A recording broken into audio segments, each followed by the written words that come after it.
Welcome, everybody. It's always such a delight to convene the network and see people from just every walk of life and every part of the country. Thank you for making the time. This conference call is as a result of an injunction from our chair, Duncan Wilson, and our oncoming chair, Christian Bergevin, to maintain contact with our chamber network and others on the Canada-U.S. files and make sure that the conversation is two-way and open, and that nobody is in doubt about what we're doing and no one misses an opportunity to make suggestions or provide intelligence. So I'm going to try not to talk for very long, and Jennifer's got a taser over there and she's ready to use it at a certain point. I'm going to just brief you on some of the stuff we were doing, but I would really like to move as quickly as we can to a bit of a dialogue, and people will have intelligence and observations and questions for us, but also for each other. So if you don't mind, I'll talk for just a minute, and then we'll turn it over. We've said all along that the Chamber's got three major roles with respect to Canada-U.S.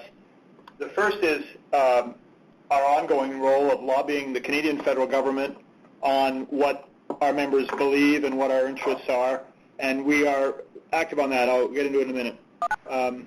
The second is providing this kind of thing, an opportunity for information and intelligence within the community, back and forth between us and others and between each other, and providing where we can briefings and intelligence to the membership. And the third is we've taken on a role of leading a Canada-U.S. business engagement exercise which targets specific places in the United States which our Canadian diplomats have identified as critical for congressional discussions of tax and trade and so forth. So our president has been very, very active, and he remains very active with his team visiting key U.S. states. So we'll just talk briefly about that. Starting with our lobbying of the Canadian government, we are, of course, in constant contact with different parts of the Canadian government. The Prime Minister's office, de temps à temps. We're not always there, but we enjoy quite cordial relations with the trade people there, especially with Minister Freeland, our Foreign Affairs Minister, with her staff and with her bureaucracy, and with Mr. Champagne, who's our Trade Minister, although he's not on Canada-U.S. per se.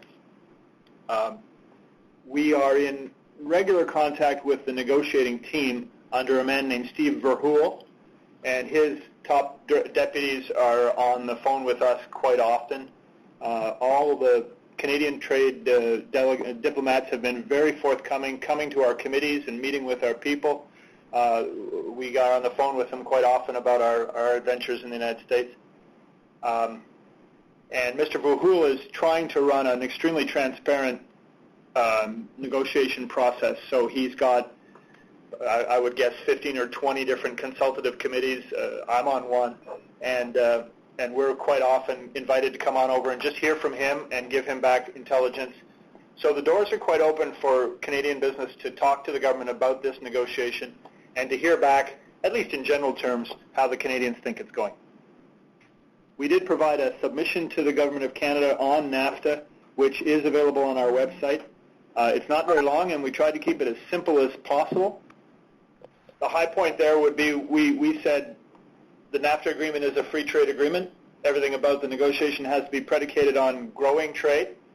We did acknowledge that, and we always have, that the agreement's old and long in the tooth, old agreement, needed modernization. So we acknowledged that and cited a bunch of areas such as electronic commerce where we would desperately like to see new stuff in there.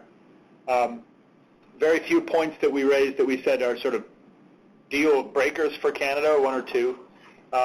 It's worth a quick read, I think. And we also identified some key things the Americans had been saying they were gunning for, and we commented on how Canada should respond, mostly, I guess, defiantly, but in some cases the Chamber has a long record of not supporting existing Canadian policy. We wanted to flag that for them so they weren't taken by surprise. We're preparing two other briefs for the Canadians on NAFTA specifically. One is from our Services Coalition, the Canadian Services Coalition, and that draft exists. I haven't signed off on it yet. And it will deal specifically with issues of services. And The third one is our intellectual property brief. We run the Canadian Intellectual Property Council here at the Chamber, and they have quite a large number of issues that were extant in TPP and are going to come around again on NAFTA. So we have a brief in preparation on that. These briefs are available to people who have an interest in them. So if you didn't know that we were doing it and you'd like to know more about it, please contact me or any of my colleagues. Adriana Vega runs the Services Coalition, and Scott Smith runs the Intellectual Property. We have no interest in taking our own members by surprise by anything we would say to the Americans or to the Mexicans. Very quickly then, we also provided a brief to Mexico on NAFTA, and we have a draft of a document to the Americans. There was a congressional consultation. They got 12,400 briefs. We did not participate in that, but we have a letter. Basically, it's a letter that is with our president now, and he'll decide whether or not he likes it and what he wants to do with it. But it basically repeats some of our key messages about NAFTA. And currently, it's actually a letter to the president, although Perrin may decide to make it to the head of the Senate committee or something else. In all, then, we'll make 5 different submissions to the governments of the NAFTA negotiation, and we are welcomed to make further representation to the negotiators at any time. So if we hear an American or a Mexican voice saying something that's very significant, we are welcome to send additional briefs to the Canadian negotiators. They made that point to me over and over. I said that we're responsible for advisories to our members and cross-communication within the membership. We are considering some kind of web-based portal where people could go on and discuss things amongst themselves or ask questions of each other and the like. We haven't advanced that as yet, but plain old email is still a perfectly valid way to make representation through us to the whole network or to specific industries. I'd like to just finish then by talking a little bit about what we've been doing in respect of our visits. And with me is Will Dubray, who's been the wagon master and long-suffering director of these exercises, and has done so far just a sensational job of getting us good impact. A long time ago, when Mr. Trump was just first launching, even before he had named his trade officer, Mr. Lighthizer, we approached the Canadians and said we want to be part of the game. Perrin had good conversations with the minister, and we made it clear that the Canadian business community was anxious to be involved and support the Crown. And at a certain point, a discussion I had with senior officials in the department pointed us at the south of the United States. Their point was we have a lot of Canadian discourse with the border states in the north, and anyway, support for Canada is fairly high in the congressional caucuses from the northern states, but in the south they don't know us, and those red states ranging from Arizona across to Florida represent a very powerful part of the congressional caucus right now, and they're all Trump voters, and no one really is talking to them, words to that effect. So we took on a challenging thing that Perrin, I think, was excited about doing, which was to try to bring the Canadian friendship message, the Canadian business partnership message, to those southern red states. And he's been the main actor in this. He went to South Carolina and Virginia. A few weeks ago, he was in Tennessee.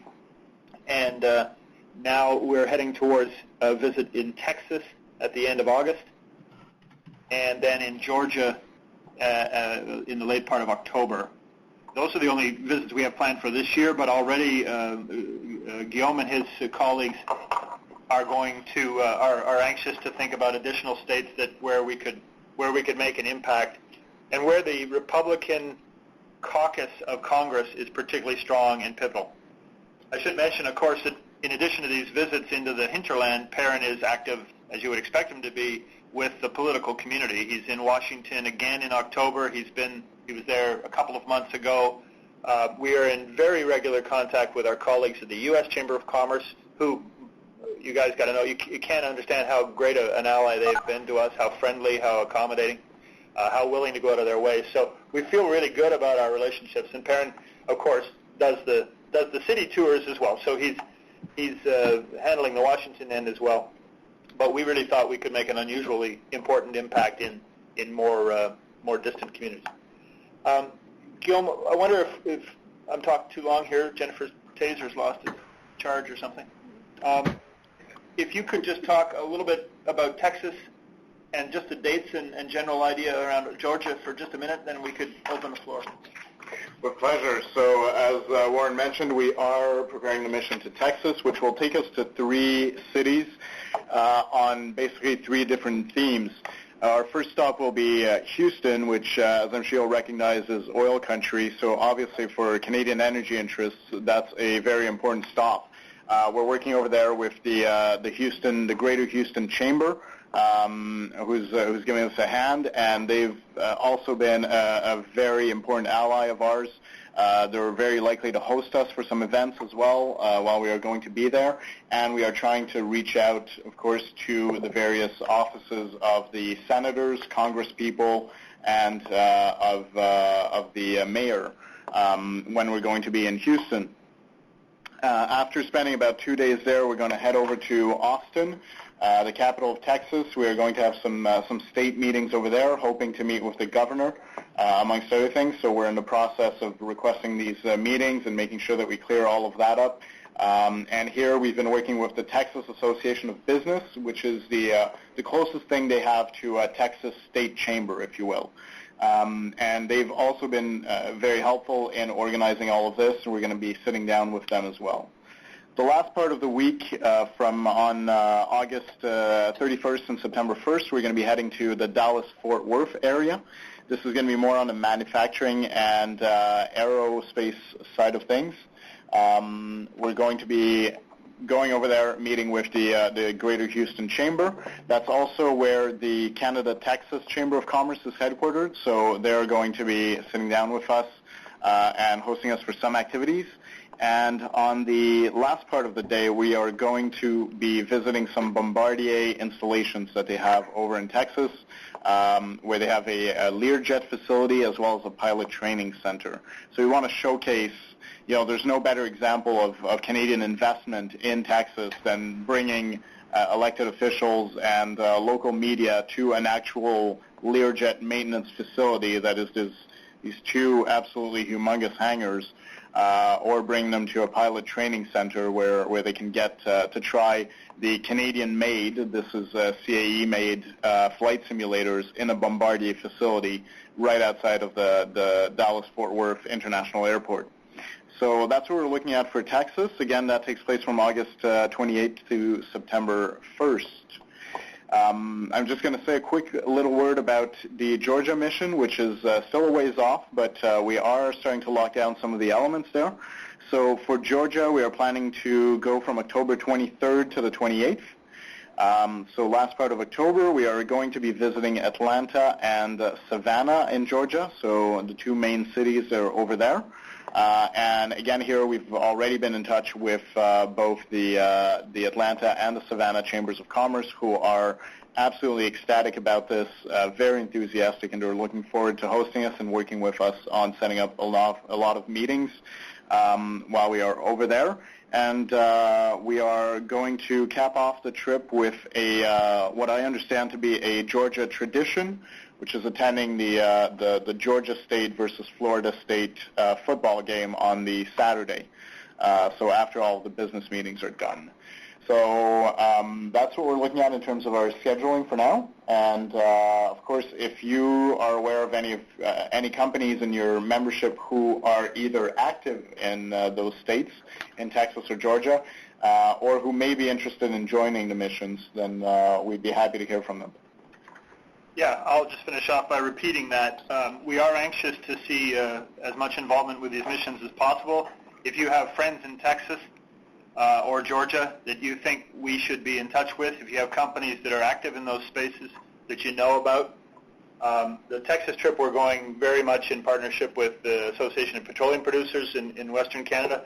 In Georgia, I think there's a lot more emphasis on tourism and food products and forestry, so different sectors.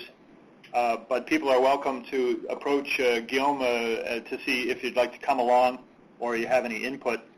Guillaume, it wasn't clear to me what position Perrin is playing in that football game. I think he's blocking. Yeah. Okay. I'd like to open the floor and hear from the people on the line. Anything you want, really. Any impressions or comments or intelligence or questions, for sure. It's Josefa from Hamilton Chamber. We've been pretty active on the issue of the steel industry as it relates to Canada-U.S. relationships. The question I had more specifically was, like, what would be the advice from the Canadian Chamber in terms of local chambers and local communities and what they can do in order to liaise with not just the NAFTA negotiation team, but also any relevant ministries. Like one of the articles I saw, I think on Hill Times or iPolitics, was that Minister Freeland is hoping to schedule in the month of August, perhaps, local roundtables within local communities, and we haven't heard much from our local MPs. However, we made them aware that we'd be very interested in an example like that, especially for all the firms that we have locally, the medium-sized firms that do not have any GR or PR capacity and are mostly relying on local chambers to do the work for them. So in that case, what would be anything you've heard on if they have communities identified, and if they haven't, like, is there any position from the Canadian Chamber on what you should be focusing on? Like when we hear from a Hamilton perspective on the American side that President Trump is suggesting that Detroit and Pittsburgh would be the symbolic locations for the negotiations, it's it gives us some concern that we'd like to be equally included within such consultations. Okay. Thanks very much. So that's a mouthful for sure, but those are all really good points. First thing I would say is I did note that the minister had announced that she would be doing roundtables, and I think we'll approach her office and suggest that she consider the Chamber of Commerce as one of the ports in every single storm, right? So as she rolls out her plan, we'll try to make ourselves available as the hosts, and if they don't want that, then we'll try to make sure the local chambers are aware and make application to be there and to speak. Currently, I would have to say you folks are in very, very good odor with the Crown. I think there's a lot of regard for the Chamber network, and I don't think they want to be seen as only talking to business, but I do think that they will smile on the idea of working with the chambers in these consultations. With regard to steel specifically, we've been in a lot of dialogue with the Steel Association here, and we provided a letter recently to them or to the Crown in cooperation with them on specific issues of trade dispute from NAFTA. Maybe that's Article 2002. So we are tracking with that issue, but when you and your colleagues see anything that concerns you, we are delighted to put you in touch with the negotiators. And I say the negotiators, I mean, it gets more difficult for them later, but right now they're very anxious to be open and to answer. So I know there was Rory and others were in town mostly on steel not long ago and had good hearings. I heard about it afterwards. So yeah, Warren, it's Matt from Windsor. I was one of the 3 or 4 there, and Rory and Christoph and hey, Matt. How you doing? I'm great. Thanks. Good. Question: could you send the network or me, whoever the trade negotiator folks is on the Canadian side for steel, because we've got an important steel maker that's pipe and tube down here in Windsor, Essex area. That's why we're part of the steel coalition. Can you send me that contact name? Maybe I could put this individual in contact with the Canadian trade team. Yeah, okay, it's a really good. I don't think I know specifically the answer, but well, let's go and ask them. Yeah. And I'll pass it along to you either as soon as I get it. I think that's important. I think they're feeling back and forth on this. Sometimes the government's listening, sometimes they're not. So if they had a go-to person here locally, at least Rory and myself and Husafa and others would have that person that our local steel folks could contact. Good. Okay, well, let me make the running, and I'll keep you up to date as to what we hear back from him. Thank you, sir. I think that's a grand idea, though. It's Rory. We've got the U.S. Consul General coming to visit us next week, and he'll be visiting both Algoma Steel, Tenaris Tube, and also looking at our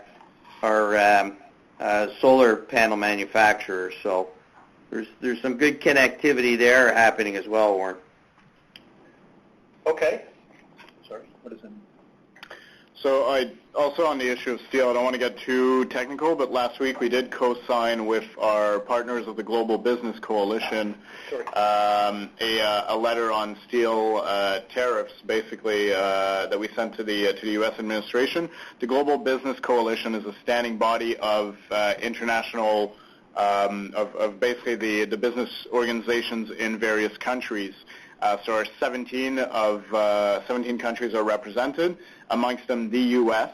So the U.S. Chamber of Commerce was also co-signing that letter, as well as other countries like France, the U.K., Italy, and Turkey, a number of others, India, Australia. Could you provide that to us, please? Happy to. That was Rory. Just for bragging rights, the Global Business Coalition was a creation of Perrin Beatty. He was the first president of it.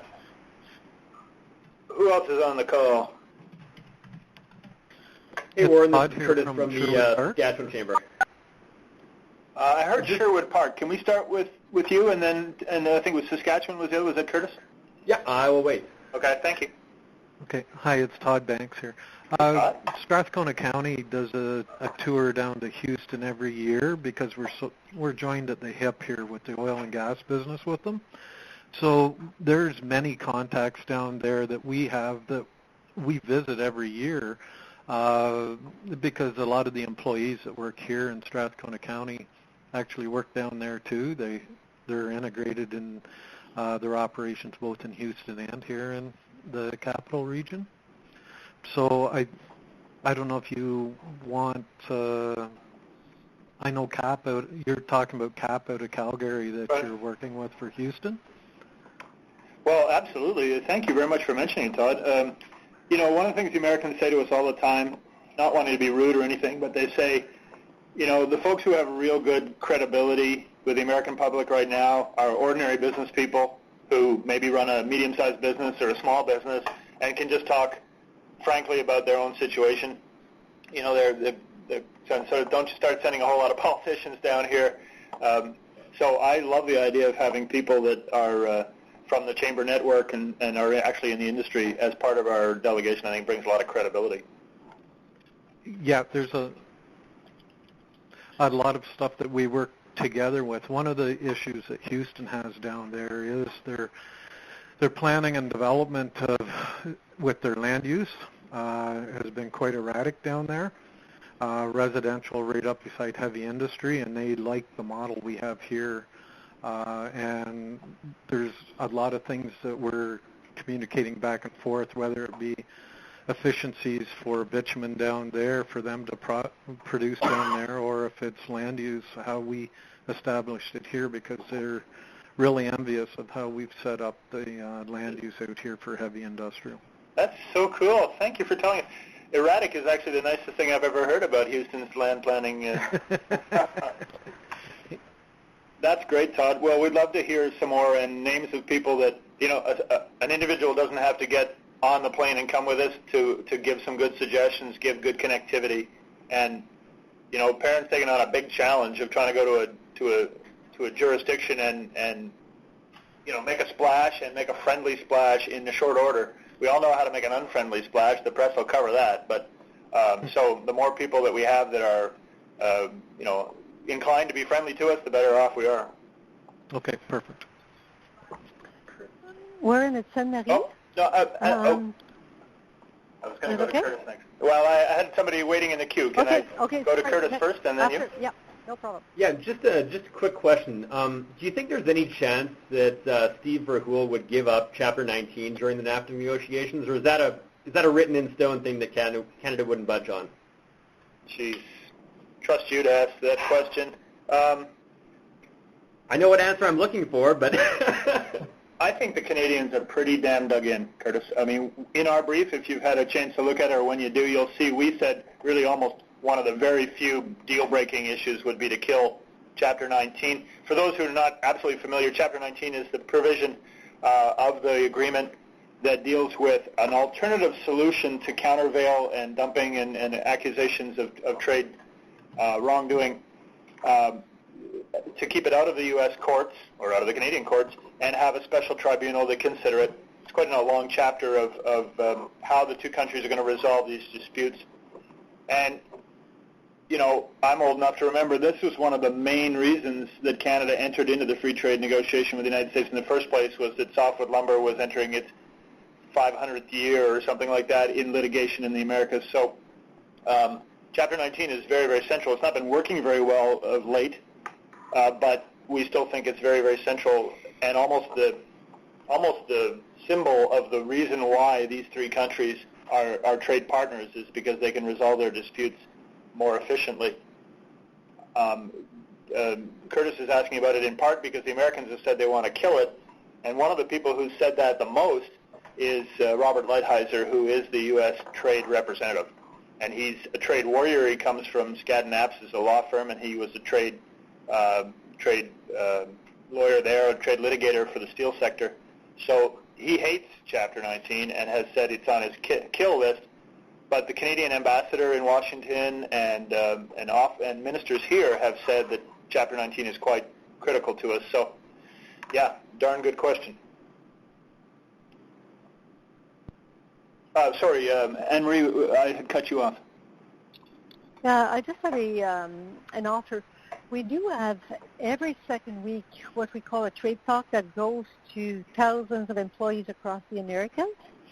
So what I would suggest, and maybe you, maybe Will, could send an invitation to our America's trade leaders, so we have Americans starting to see the same comments. I forwarded our position paper. Yeah. Whatever formal position papers we have, I can share with the communications team, and they could embrace some of the Canadian content in the communication. It's Americans, it's not U.S., but it's read by Americans, so we start to have some Americans share the same point of view. It will be helpful. Wow, that's so fantastic. 2 things we can invite, and we should probably put them systematically on the distribution list. Wow, that's very much appreciated. I'm certain that we would love to follow up on that. Absolutely. I'll give you a call afterwards and we can talk about it some more. Okay. Who else? Warren, it's Todd Letts in Brampton. Do you have the name of that NAFTA report that you're referring to? I'm just on your website and can't find it easily. Oh, damn it.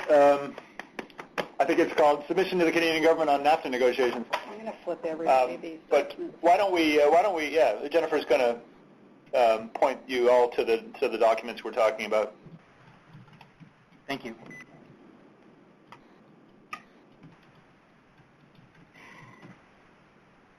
Others on the line. I heard Art Sinclair come on. Art, if you're not talking, I worry. I guess we lost him. Warren? Yes, sir. Hi, Tubi.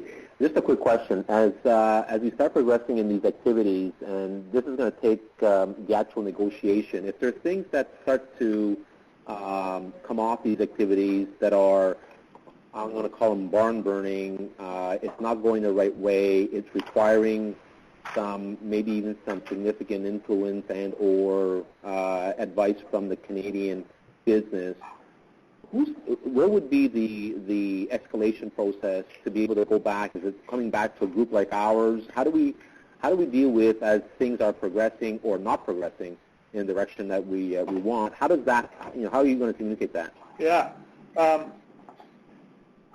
Well, we may want to do a little bit of discussing here just in terms of process. The negotiators, as I said, have pledged a lot of transparency, and so far they are delivering. If I call up and say, I want to know what's going on with the Apple industry, someone will call me and discuss what they've heard.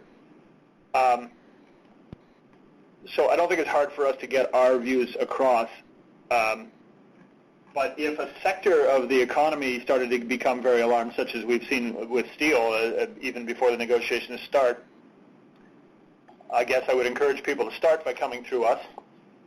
There are 14 consultative committees, I think, that Rahul set up. Somewhere I have a list. It's all the familiar things, textiles and metals and mines and forest products. Could you share that with us? I mean, is that something that's public information that you can sort of say, here are the 14 committees right now focused in these areas, so at least we know. And there was a question earlier around, points of contact. I mean, it'd be good to know, and my perspective, and Anne-Marie, who probably has the same perspective from an E&Y perspective, we've got clients that cut across many sectors, many industries, and across jurisdictions, right? And so it'd be interesting to kind of understand where the focus is and who's primed in those areas, and just kind of get that understanding. Yeah, I can provide you the list I have, and it's about time I called the team over there to update it. For a time there, they were saying people could join the committee if they're knowledgeable about a sector. Last time I heard from them, they said we're going to try to focus maybe more on associations, just because it can't control the numbers. So so all of mines and forests and construction and all those people are all going to be invited to serve on those committees, and we are too. So let me get that, and I'll do some sort of note for you where we stand. Great, thank you.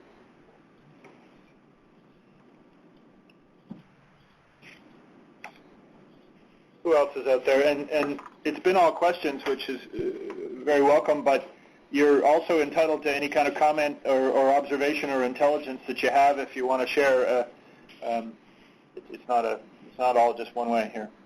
Yeah, it's Zephyr from Hamilton. I think one of the things that worries us down here is like I'm not obviously an expert on how these negotiations work, but one of the things that we've gathered is that they'll, let's just, if you're oversimplifying it, they'll start off with a list of 10 issues, and the issues could be sector-based. And one of our worries is that for certain manufacturing and certain steel-based issues, like we're not sure where they rank on the overall list compared to the dairy and softwood lumber and aluminum and other issues like that. So I think our worry or our query is how do we make sure that the Liberal government in particular is aware or if not aware, cognizant of the impact these issues will have on our local economy, on our local middle-class voters, and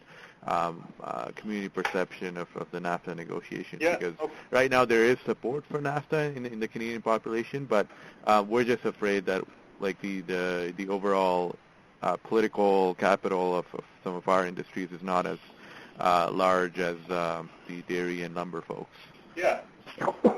Well, others may have a comment, and let me just start. I've long said that the danger in these negotiations is not the malicious intent of the administration, if it has one.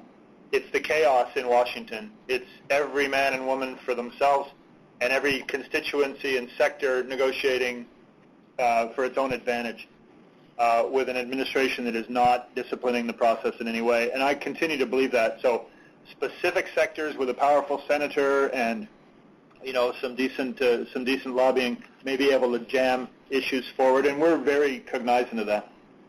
If you haven't had a chance to see it, maybe we can get it for everybody. The submission from the U.S. Trade Representative, Mr. Lighthizer, to Congress about 4 weeks ago now, 3-4 weeks, outlined for them what he said he was going to chase in these negotiations. And it was fairly general, but it was extremely encouraging from our point of view, because even though Mr. Lighthizer reports directly to the President, almost everything he said in there was the opposite of what Mr. Trump has been saying. It was a very mature, moderate document, in my view. Yeah, and I read that, and it seemed actually quite positively reasonable. Like it was exactly what would be seen in an ideal circumstance. I think the concern really is, so let's go back to steel for a second. So most of the steel industry companies and association, even in the association, is in favor of some kind of status quo and then improvements in regulatory cooperation and improvements in how we deal with global dumping and overcapacity. Yeah. And everything seems to be fine, but then you have on the side of the table two of the largest producers, Nucor and U.S. Steel, and their CEOs making statements in the media saying that they would like very high levels of capacity utilization because they've got a lot of idling plants and underutilized capacity. So I think that's where I'm not at all sure what kind of influence do these large, powerful CEOs have in a Trump administration, and are they able to bypass a reasonable effort by the U.S. negotiators to work with Canadians and work with what the overall industry is saying, which is that integration under NAFTA for manufacturing supply chains has been an efficient model. Like if two companies feel like they can make more profits and cover their bases by a different agreement, can they actually come in and bypass the whole process? Yeah. I'm gonna ask others to speak to this as well, but we had the head of the staff of the Senate Finance Committee in the United States here making a visit to Ottawa, and he came around and met with all of our association members 6 weeks ago. And so that's basically the top bureaucrat running the congressional or support for the Senate Finance Committee, and that's one of the key committees to which the NAFTA negotiation has to go. And he said, that there is no support on that committee for a trade restraint agenda. He said none of the senators on the committee on either side of the House are in favor of restraining or rolling back free trade between Canada and the United States. And he said a lot of other reassuring things. But in his remarks, there is always these kind of caveats about fairness and about special circumstances. So I'm with you. I understand the nervousness of this, and I think it has to be watched extremely closely. All we can do here is make sure the Canadian government hears from us and identifies threats as they emerge. I would like to invite, there's lots of people that are pretty expert on this call. Other people have a comment for Josefa?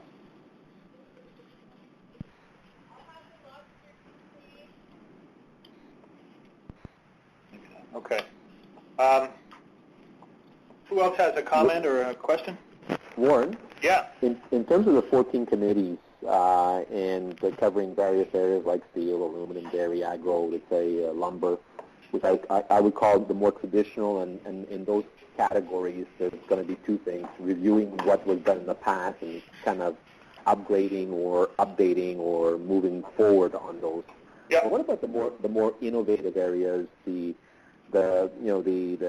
technology, media, social media stuff, the new business models where a lot of transactions are occurring cross-border, but over the internet, and you don't actually go through customs and duties to be able to control that kind of stuff. Who's handling that piece right now? Yeah, so they have a committee on services, and they, at least, I'm a good 5 weeks away from this conversation, but UB, they said, services are going to handle all that e-commerce and a lot of those different issues. Okay. And I laughed at them and I said, yeah, just one committee is going to handle all that. And they said, yeah, well, we may have to split it off as time goes by. So I think part of circling around again to them and finding out where they are in this, like I said, 14 committees, but I don't know that it's 14 right now. So let me chase that down for you. Well, whatever number of committees. I mean, I'd like to understand at least what the structure looks like and where today, if you were to take a snapshot, where all these areas kind of fit, more or less. So at least, A, we can come back to you and give you feedback and saying, you know what, this, from a constituency perspective, how is this area treated? And if it's not, well, it would help us to understand that maybe it's not going to be addressed and maybe there is nothing to worry about, or, preparing ourselves because maybe it's going to be addressed and we think it's not, and, we're not prepared. So we should probably be very proactive in how we do that. I think so, and also, we're just listening to us talking. We're all defense, but I think that Canada has some offensive agenda to pursue, and that lots and lots of Americans are going to be with us in that and are going to be allied to those agendas. So that's the other thing is making sure that Canadians understand opportunities that the country could gain from modernizing the agreement. So, same answer though. I have to get some information assembled and get back to you. Okay, and financial back to everybody. And the financial services also would fall under services. Yeah, I don't recall if there's a specific financial services committee. You'd have to expect there was one. Okay. Yeah, Warren, it's George. Just to pick up on Ubi's comment, I think the thing we have to keep in mind is on the digital trade agenda, it has both sort of the vertical component to it and the horizontal. So to the extent there are other committees dealing with various sectors and the trade elements in various sectors, the digitization of that process has to be considered both horizontally across all the sectors and vertically as a channel in itself. Yeah, okay, all right. Yeah. The only intelligence I have on e-commerce really that's of any use is Americans have often repeated to me that the agreements that Canada and the United States came to on TPP with regard to e-commerce are very good. One kind of amusing but reassuring thing was the U.S. Chamber of Commerce's submission to Congress. When we read it, it read just like ours. I mean, there were some issues about Mexico that we didn't have, but a lot of what they were saying was exactly what we were saying. So I think that there's going to be room for the countries to agree early on with a lot of stuff that was in TPP. Warren, it's Art Sinkler in Kitchener. I am here, but I was on mute when you mentioned my name before, so I tried to get in. But on the issue of the chickens and the cattle, the supply management, the intelligence you got from the American Southeast, are they even concerned about it down there? No. We know obviously Wisconsin it is because of the dairy industry in that state, but I've been talking to some people around here in the agricultural industry, and they say it's not a big issue south of the border. No. Yeah. I think you're absolutely right, Art. I mean, you never want to be careless about this because, as I say, Washington's not a monolith, right? There's 1,000 different interests, and on a given day, you don't know who's winning the fight. But the negotiators in Canada have said to me, a little kind of confidentially, or just, I don't want to quote them exactly, but they've said over and over again, the Americans want to get in on our supply management. That's where the money is. They don't want to kill it. The milk producers of Wisconsin are in a dreadful situation. It's really tragic, and they've got a gigantic oversupply, and they want to get in on the Canadian market, as you saw. But pretty much nowhere else in the country, in the United States, as far as I can discern, and anybody else who has a view is welcome to give it, but I don't think there's any track for that issue anywhere else. The Americans have more marketing boards and more price support mechanisms for agriculture than we do. In our NAFTA brief, we finished the brief with a paragraph that we wrote with hesitation, because it's such a hot topic, but we wrote a paragraph that basically said, if you bring agriculture and supply, income support mechanisms into this negotiation, you're going to guarantee a longer and much more difficult negotiation to resolve. But if you want to do it, there should be no suggestion that Canada is somehow a bad apple. Mexico and the United States are just as active as we are in trying to benefit farmers and stabilize farm income. So whether it's a subsidy or a quota or a supply management or who knows what, all three countries are up to their elbows. We made that comment, and Mr. Lighthizer certainly did not lean on supply management in his comments to Congress.